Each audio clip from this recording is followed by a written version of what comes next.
Como es ingeniero, muy buenas tardes. Mi nombre es Marcelo Enrique Goncaleón y soy de la Facultad de Ciencias y Tecnología en la carrera de Ingeniería Industrial. Bueno, el día de hoy vamos a seguir continuando con la exposición del tema número 27, que es de campos magnéticos y fuerzas magnéticas. Entonces, para este punto vamos a tomar lo que son ser el 27.4, que es movimiento de partículas cargadas en un campo magnético, el 27.5, que es la aplicación del movimiento de partículas cargadas, y el 27.6, que trata sobre las fuerzas magnéticas sobre un conductor que transporta corriente. Bueno, entonces empezamos lo que es el primer punto, movimiento de partículas cargadas en un campo magnético, perdón. ¿Qué podemos tomar, por ejemplo, digamos? Podemos decir que una partícula positiva que está en el punto cero. Entonces pongamos como ejemplo justo en esta parte. Entonces decimos que su velocidad en un campo magnético uniforme, acá como estamos viendo, estas eh, X son como está dentro de un campo magnético, está dirigido en el plano de la figura, ¿no? Entonces decimos que los vectores, tanto la velocidad y el campo magnético, siempre van a ser perpendiculares. Entonces, por lo que la fuerza magnética se va a dar por esta, que dice que la fuerza va a ser igual a la carga velocidad cruz campo magnético, que tiene también una magnitud de la carga por la velocidad por el campo magnético, pero en escalar, ¿no? Magnitudes. Entonces, ¿qué decimos? Que si que la fuerza siempre va a ser perpendicular a la velocidad, por lo que en este caso puede cambiar las magnitudes únicamente su dirección. Entonces decimos que el movimiento de una partícula cargada bajo la sola influencia de un campo magnético siempre ocurre con una velocidad constante. Entonces la partícula se mueve bajo la influencia de una fuerza magnética, como ya sabemos, como vemos acá en el gráfico. Entonces, si se comparan estas condiciones, si comparamos estas condiciones con el análisis del movimiento circular que hemos estudiado ya anteriormente, entonces tendríamos esta ecuación, que la fuerza también podría ser la masa velocidad al cuadrado sobre el radio, ¿no? Entonces, esa parte en donde obviamente sabemos que m va a ser la masa de la partícula y en este caso si despejamos lo que es en esta ecuación la radio, obtendremos que la trayectoria circular del, ¿cómo se diría? De la partícula. Entonces, como tendríamos la masa por la velocidad, por la carga, por el campo magnético. Entonces, ahora, ¿cómo podemos hallar lo que decimos nosotros? La rapidez angular, que lo vamos a tomar como W en este caso. Entonces, para esto vamos a tener una ecuación que la tenemos justo acá. Entonces, la rapidez angular puede ser la velocidad sobre radio o también puede ser velocidad, la carga por campo magnético sobre masa por la velocidad. O también en la carga campo magnético sobre la masa. Claro, ¿no? Porque eso se van a simplificar y me va a quedar esto. Entonces, en este caso decimos que la rapidez angular va a ser igual a carga campo magnético sobre la masa. Entonces, el número de revoluciones por unidad de tiempo, en este caso, que es otro, que lo vamos a tomar como F, va a ser igual a la rapidez angular sobre 2pi. Y bueno, sabemos que en este caso, este F es independiente del radio de la trayectoria. Entonces, a esto lo vamos a denominar lo que es una frecuencia de ciclotrón. Entonces, decimos que en un acelerador de partículas llamado ciclotrón, las partículas se mueven en trayectoria casi circulares. También reciben el doble de impulso en cada revolución. O sea, cual incrementa su energía y sus radios orbitales, pero no la rapidez o frecuencia en ese caso. Ahora, si decimos el movimiento de una partícula cargada en un campo no uniforme, por ejemplo, en este de acá, en en esta figura, vemos que el campo es uniforme, en este caso. Pero ahora, Si tomamos en cuenta lo que decimos de que el campo ahora en este caso ya no va a ser uniforme, porque tenemos acá dos intensidades de corriente, o sea, como dos arcos que tienen una intensidad en la cual este ya al campo magnético ya no lo hace lo que sería un campo magnético uniforme, sino entonces cambiaría. Entonces, eso es un poco más complejo, porque si se dan cuenta, cerca de los aros con intensidad, la fuerza magnética siempre va a apuntar al centro de la región, como en este caso, ¿no? Y obviamente siempre tiene que ser perpendicular a la velocidad y al campo magnético. Entonces, decimos que también las partículas con rapideces adecuadas describen repetidamente una espiral de uno a otro extremo de la región de regreso. Entonces, como las partículas cargadas pueden ser atrapadas en este campo magnético, este recibe el nombre de botella magnética. Entonces, todo lo tomamos como botella magnética, más o menos. Bueno, ese es el nombre, ¿no? Bueno, ahora vamos a ver algunas aplicaciones de movimiento de las partículas cargadas. Entonces, primero veremos el selector de velocidad, eh, que, que es este. Entonces, ¿qué podemos decir de un selector? Entonces, decimos que en unas es posible seleccionar partículas que tengan una velocidad específica usando un arreglo de campos eléctricos y magnéticos llamado selector de velocidad. Entonces, este es el selector de velocidad. Entonces, ¿qué decimos? Que justo una partícula cargada con masa eh, m, o sea, masa m, carga q y una rapidez ingresa a una región. O sea, estamos hablando esta región del espacio donde los campos magnéticos, perdón, campos eléctricos y magnéticos son perpendiculares entre sí con respecto a la velocidad de la partícula. Entonces, ¿qué podemos decir en este caso?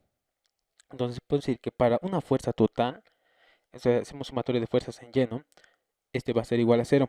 Entonces, ¿qué se necesita para eso? Se necesita en esta parte, tenemos una fuerza eléctrica y una fuerza magnética. Entonces, nosotros ya sabemos que para que se cumpla estos dos, esto tiene que ser igual a cero.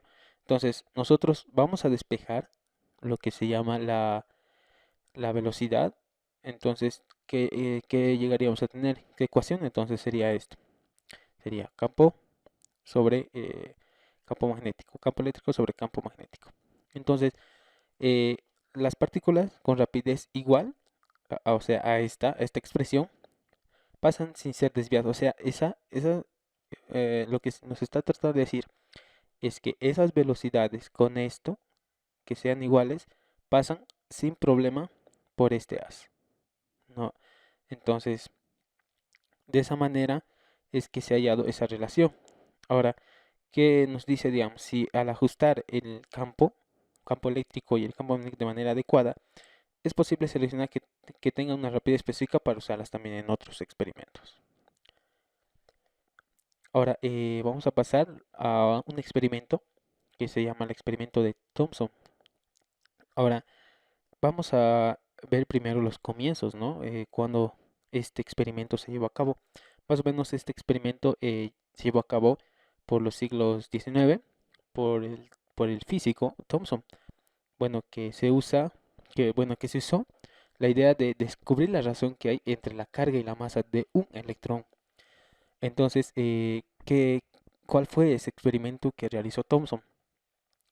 Entonces, podemos ver este aparatito que se ilustra en esta figura, que la rapidez de los electrones estaba determinada por el potencial de aceleración P. Entonces, en esta parte, ¿no? Entonces, sabemos que por física 1, que la energía cinética es un medio masa por velocidad al cuadrado. Es igual también a la pérdida potencial eléctrica, donde entonces la magnitud de la carga de un electrón se va a dar por esta ecuación. O sea, estas dos ecuaciones, ¿no? Acá está la igualdad y bueno, en este caso despejamos lo que es la velocidad, la rapidez y tenemos esta ecuación. Ahora, sabemos que en este caso, este experimento nos dice que los electrones pasan por estas placas P y P' y chocan contra esta pantalla, que al final del tubo está recubierto más o menos de un material que emite fluorescencia, o sea que brilla en el impacto, ¿no? Entonces, nosotros al combinar, entonces tenemos esta ecuación, ¿no? Entonces, campo eléctrico sobre campo magnético va a ser igual a esto, porque en la anterior ecuación, si vemos, tenemos ya el dato, ¿no? de, de este, de la rapidez. Entonces, en este caso, nosotros al reemplazar en acá, nos da esta relación. Entonces, ¿qué podemos decir? Despejamos de acá el electrón y electrón sobre masa. Entonces, al despejar eso, esa relación, tenemos esta ecuación. Pero entonces sabemos que con este método no es posible pero medir ni el electrón ni la masa por separado, solo por su proporción, como nos da en la ecuación. Ahora, según experimentos, el valor más preciso de, de la relación de el electrón sobre la masa, bueno, hasta el momento está por esta, que es 1,75 88 20 12 15 por 10 a la 11, ¿no? Entonces, coulomb sobre kilogramo. Ahora, sabiendo esta relación, también nos prenderá la masa del electrón, que sabemos que la masa más precisa disponible, bueno, en la actualidad, se está dada por esta, ¿no? Entonces, ese ha sido más o menos el experimento que hizo el físico Thomson. Ahora, vamos a ver en los espectrómetros de masa. ¿Qué es un espectrómetro de masa? Bueno, este espectrómetro se dio a conocer por un discípulo de Thomson, que construyó que se lo llamó espectrómetro de masas. Bueno, entonces, como podemos ver en esta figura, se ilustra una variante construida por Weinreich. Entonces, ¿qué vemos? Que los iones positivos forman una fuente que pasa a través de las ranuras de S1 y de S2. Entonces, esto lo que hace es para formar un estrecho. Luego vemos cómo los iones pasan a través de un selector.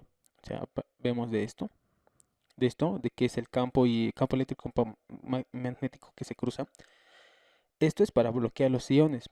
Pero ojo, que aquí pueden pasar algunos que cumplan esa relación que ya vimos de que tienen que cumplir esta velocidad para que normalmente pasen. Si no, entonces se queda plasmado y se queda, como decirte, los electrones dentro de ese campo. Ahora, los iones con masa diferente golpean al detector en diferentes puntos y se miden los valores R. Aquí, como vemos en el gráfico, vemos, digamos, masa 1 es mucho menor que masa 2. Entonces su radio de trayectoria va a ser menor. En cambio, masa 2 es más pesado y su trayectoria al salir de este espectro de masas va a ser mucho más grande. Entonces, ¿qué podemos decir? Que se supone que cada ion pierde un electrón, por lo que la carga neta de cada ion es simplemente más electrón. Con todos los parámetros conocidos en esta ecuación, excepto la masa, se calcula la masa del ion. Entonces, ese ha sido más o menos el experimento. Con eso podemos ya calcular la masa del ion. Ahora, vamos a pasar a lo que es el punto 27.6, que lo vamos a tomar como fuerza magnética sobre un conductor que transporta corriente. Entonces, ¿cómo podemos empezar esto? Entonces, decimos primero que la fuerza sobre un conductor que transporta corriente, empezando con la fuerza magnética sobre una sola carga en movimiento, como se ve en esta figura, hay un segmento rectilíneo ya, de largo L, con un conductor de alambre y una longitud L y un área transversal, ¿no?, a la corriente. Ahora, en primer lugar, vamos a suponer que las cargas móviles son positivas. Después veremos qué sucede cuando son negativos. Entonces vamos a ver estos dos casos aplicando en las ecuaciones, ¿no? Ahora, eh, podemos decir que el número de cargas por unidad de volumen es n. Entonces, un segmento de conductor de longitud L tiene un volumen A por L. Entonces, y contiene un número de cargas igual a N por A por L. Entonces, en este caso, ¿qué podemos decir? Que la fuerza total F, que esta fuerza, eh, todas las cargas en movimiento en este segmento tienen una magnitud. Entonces, eso representando en fórmula, en una fórmula, tendríamos esta de acá, que la estaríamos tomando como fórmula.